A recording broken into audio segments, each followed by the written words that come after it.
बिस्मिल्लाहिर्रहमानिर्रहीम। अस्सलाम वालेकुम। बेसिक इलेक्ट्रॉनिक्स चैप्टर नंबर 1 और टॉपिक है हमारा इलेक्ट्रॉन इमिशन। इलेक्ट्रॉन इमिशन जो है वो हमने उसकी चार टाइप्स जो है वो डिस्कस की थी। इलेक्ट्रॉन इमिशन की चार टाइप्स हैं। तीन टाइप्स जो हमने पढ़ ली थी, फोटो इलेक्ट्रिक इमिशन तक, field emission, photo electric emission, यानी कि जो फोटॉन की मदद से जो इमिशन करवाई जाए इलेक्ट्रॉन की थ्रू द सरफेस, उसको हम कहेंगे फोटो इलेक्ट्रिक इमिशन। ठीक है, आज इसका जो है ना इसकी आखिरी टाइप पढ़ेंगे हम, जो कि है सेकेंडरी इमिशन। उससे पहले जो है ना एक बात मैं वो कर दूं कि कुछ बच्चे हैं जो सिर्फ रिस्पांस देते हैं, ठीक है ना, उनको समझ आई है नहीं है ये पता लग जाता है।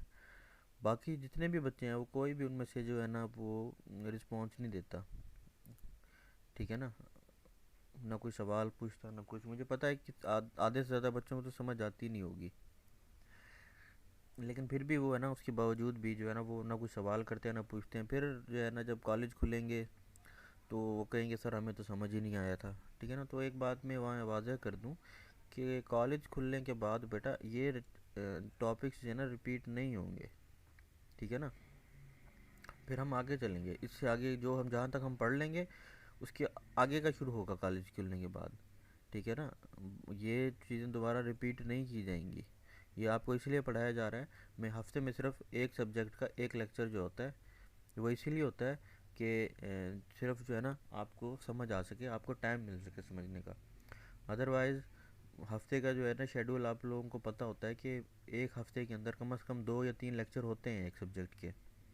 और हमें कहा भी यही गया हुआ है कि आप जो है ना अकॉर्डिंग टू दी जो है टाइम टेबल जो है ना लेक्चर अटेंड करें, यानी कि एक एक जिस तरह महीने सॉरी हफ्ते के अंदर जो है ना अगर 3 लेक्चर हैं एक सब्जेक्ट के तो आप 3 लेक्चर ही लेंगे, ठीक है ना। वो तो हमने जो है वो थोड़ा लीनियंसी रखी हुई है कि बच्चों को थोड़ा समझ आ जाए, ठीक है ना। ऑनलाइन लेक्चर्स में मुझे पता है होती है परेशानी, बच्चों को थोड़ी परेशानी ना हो इस वजह से, लेकिन उसके बावजूद आप लोगों का जो ना रिस्पॉन्स जो है वो बिल्कुल नल है।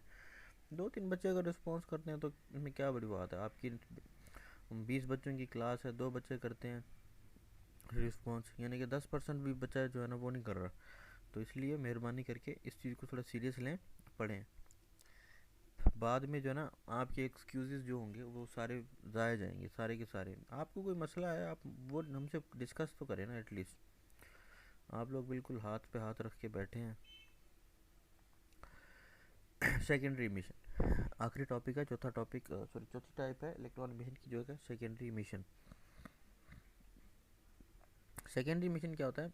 Secondary electron emission is emission of free electron from the metal surface, यानी कि मेटल सरफेस के अंदर से जो है ना इलेक्ट्रॉन की मिशन जो है हम सेकेंडरी इलेक्ट्रॉन इमिशन के थ्रू भी कर सकते हैं। इसमें क्या होता है, which occurs when the high speed electrons or primary electrons hit the free electrons or secondary electrons in the metal।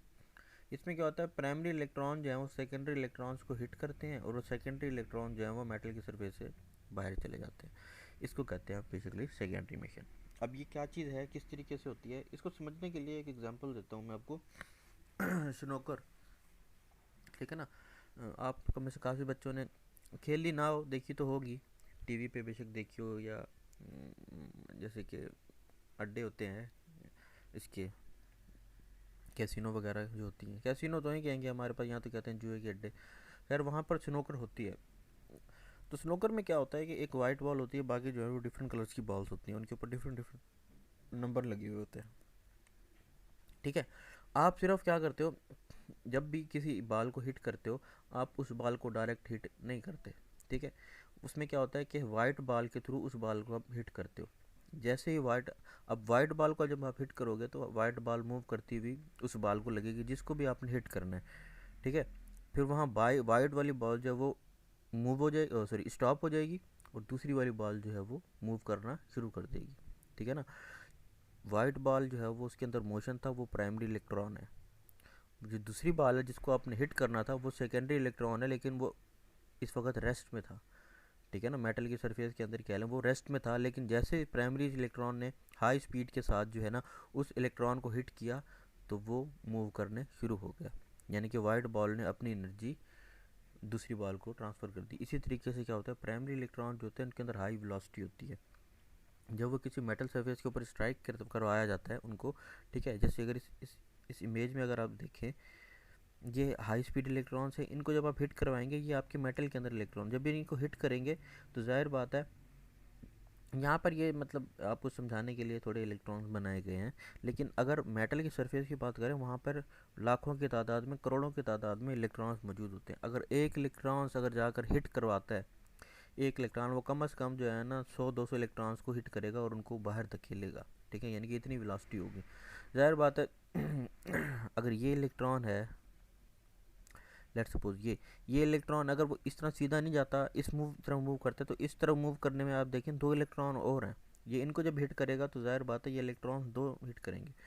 एक इलेक्ट्रॉन जब अगर इंटर हुआ है, अगर वो किसी 2 इलेक्ट्रॉन्स को हिट कर रहा है, तो इसमें तो फ़ायदा है ना कि एक के बजाय आपको 2 मिल रहे हैं, यानी कि डबल पे आपको इलेक्ट्रॉन मिल रहे हैं। तो जो हिट करने वाला इलेक्ट्रॉन है वो होता है प्राइमरी इलेक्ट्रॉन, और जिस इलेक्ट्रॉन को हिट किया गया है वो होता है सेकेंडरी इलेक्ट्रॉन। इस वजह से इसको कहते हैं सेकेंडरी इमिशन। इसको मजीद हम पढ़ते हैं। When the high speed electron strike the metal surface, they transfer the kinetic energy to the free electrons in the metal. The free electron that gain sufficient energy will overcome the strong magnetic force of nuclei and escape from the metal. वही बात लिखी हुई है इसके अंदर कि जब high speed electron है, जब वो किसी मेटल के सरफेस पे हिट किए जाते हैं, स्ट्राइक किए जाते हैं, ठीक है, मारे जाते हैं, तो उसमें क्या होता है कि उनकी जो काइनेटिक एनर्जी है वो ट्रांसफ़र हो जाती है उन इलेक्ट्रॉन के अंदर जो कि मेटल के अंदर मौजूद थे, जो कि फ्री इलेक्ट्रॉन्स थे, ठीक है, लेकिन उनके अंदर इतनी एनर्जी नहीं थी कि वो मेटल सरफेस को स्केप कर सकें। ये चीज़ हमने पहले भी पढ़ी है। लेकिन जब हाई स्पीड इलेक्ट्रॉन्स उन फ्री इलेक्ट्रॉन्स को हिट करते हैं तो वो अपनी काइनेटिक एनर्जी उन फ्री इलेक्ट्रॉन्स को मुंतकिल कर देते हैं। जब वो मुंतकिल हो जाती है उनको एनर्जी, तो उन इलेक्ट्रॉन के अंदर इतनी एनर्जी आ जाती है अब कि वो जो इलेक्ट्रॉन न्यूक्लियस के साथ उनकी जो एक अट्रैक्टिव फोर्स थी, जो बॉन्डिंग बनी हुई थी, वो उसको तोड़ सके, ठीक है। जैसे ही वो उनके अंदर एनर्जी मुंतकिल होती है, वो न्यूक्लियस के साथ जो है वो बॉन्डिंग तोड़ते हैं और फ्री हो जाते हैं। The high speed electron that strike the free electron in the metal are called primary electrons, ठीक है, जैसे कि मैंने कहा। Whereas the free electrons emitted from the metal surface are called secondary electrons, ठीक है, इनको कहा जाता है secondary electrons. We are emitting the secondary electron from the metal surface, hence the process of emitting the secondary electron from the metal surface is called secondary emission. हम क्योंकि ये primary electrons थे, ये सेकेंडरी इलेक्ट्रॉन्स थे, तो हम secondary electrons को निकाल रहे हैं, तो इस वजह से इसको सेकेंडरी इमिशन का नाम दिया गया।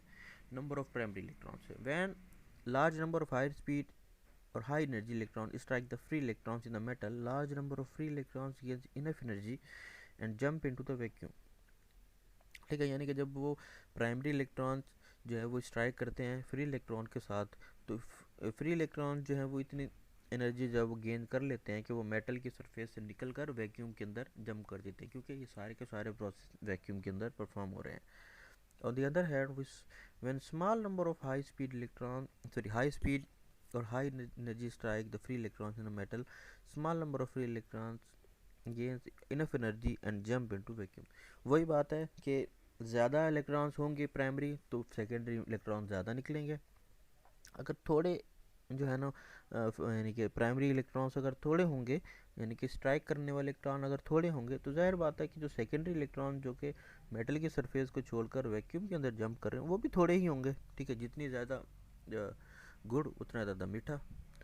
Energy of primary electrons, the minimum energy provided by the primary electron to be emitted to emit the secondary electron from the metal is called threshold energy। अब क्या होता है कि भाई जो इलेक्ट्रॉन स्ट्राइक करवा रहे हैं, स्ट्राइक कर रहे हैं, उनको हम कहते हैं प्राइमरी इलेक्ट्रॉन, उनकी कितनी एनर्जी होनी चाहिए, ठीक है, जितनी ज़्यादा हो सके उतना अच्छा है, क्योंकि उतनी ज़्यादा, लेकिन कम से कम एनर्जी जो है ना वो थ्रेश होल्ड एनर्जी होनी चाहिए। थ्रेश होल्ड एनर्जी कौन सी एनर्जी है? वो एनर्जी है कि कम से कम एनर्जी जो कि रिक्वायर्ड होती है आपको किसी भी मेटल से इलेक्ट्रॉन्स को इमिट करवाने के लिए। अब ये थ्रेशोल्ड एनर्जी जो है ना वो प्राइमरी इलेक्ट्रॉन्स की मेटल टू मेटल चेंज हो सकती है। कोई मेटल जो है वो डेंसर होता है, कोई थिकर होता है, ठीक है, वो डिपेंड करता है मेटल की प्रॉपर्टी के ऊपर। तो जो कम से कम एनर्जी हमें चाहिए होती है इलेक्ट्रॉन को इमिट करवाने की मेटल सरफेस से, जिनको हम सेकेंडरी इलेक्ट्रॉन्स कह रहे हैं, ठीक है, उसको कहते हैं हम threshold energy. The secondary electron are emitted from the metal surface, they gain energy in equal to the greater than such energy।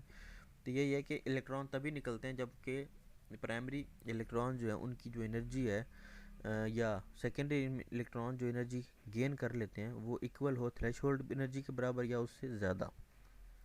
ठीक है ना, बात समझ आ रही है आपको? थ्रेशोल्ड एनर्जी वो एनर्जी है, वो एनर्जी की वैल्यू है कम से कम जिस पर आपके इलेक्ट्रॉन इमिट हो सकें आसानी से। अगर आपकी एनर्जी थ्रेशोल्ड एनर्जी से कम होगी, लेट सपोज 10 जूल की बात कर लें हम, ठीक है, 10 जूल जो है वो थ्रेशोल्ड एनर्जी, अगर एनर्जी की वैल्यू आपकी 9 जूल है, ठीक है, तो आपके इलेक्ट्रॉन इमिट नहीं करेंगे। यानी कि एक मेटल है जिसके लिए आपको इलेक्ट्रॉन्स को इमिट करवाने के लिए एनर्जी चाहिए 10 जूल की, ठीक है, 10 जूल या 10 जूल से ज़्यादा एनर्जी होगी तो इलेक्ट्रॉन इमिट हो जाएंगे, कम से कम 10 जूल, उससे ज़्यादा जितनी भी हो। लेकिन अगर कम हुई 10 जूल से 9.5 भी हो तो इलेक्ट्रॉन जो है वो इमिट नहीं होंगे। तो थ्रेशोल्ड एनर्जी इसको कहते हैं। If the energy provided by the electron equal to greater than the threshold energy, metal start emitting free electron. On the other hand, if the energy provided by the primary electron is less than the threshold energy, metal do not emit the free electrons. ठीक है ना, वही बात, अगर threshold energy यानी कि जो energy होगी इलेक्ट्रॉन की, फ्री प्राइमरी इलेक्ट्रॉन की एनर्जी है वो एक थ्रेशोल्ड एनर्जी के बराबर है या उससे ज़्यादा है, तो इलेक्ट्रॉन जो है वो इमिट होना शुरू हो जाएंगे। अगर एनर्जी जो प्रोवाइड की गई है प्राइमरी इलेक्ट्रॉन की वो थ्रेशोल्ड एनर्जी से कम है तो इलेक्ट्रॉन इमिट नहीं होंगे। तो ये जो है आपका है सेकेंडरी। बेसिकली तो यही है कि सेकेंडरी इमिशन होता क्या है और किस तरीके से काम होता है, सिंपली। ये थोड़ी एक्स्ट्रा है, ये वाली जो नॉलेज है थोड़ी एक्स्ट्रा है। बहरहाल ये था आपका सेकेंडरी इमिशन, और इसमें अगर कोई सवाल हो तो आप पूछ लीजिएगा, इसको समझ के लिखिए, ठीक है, इसको समझें अच्छी तरह।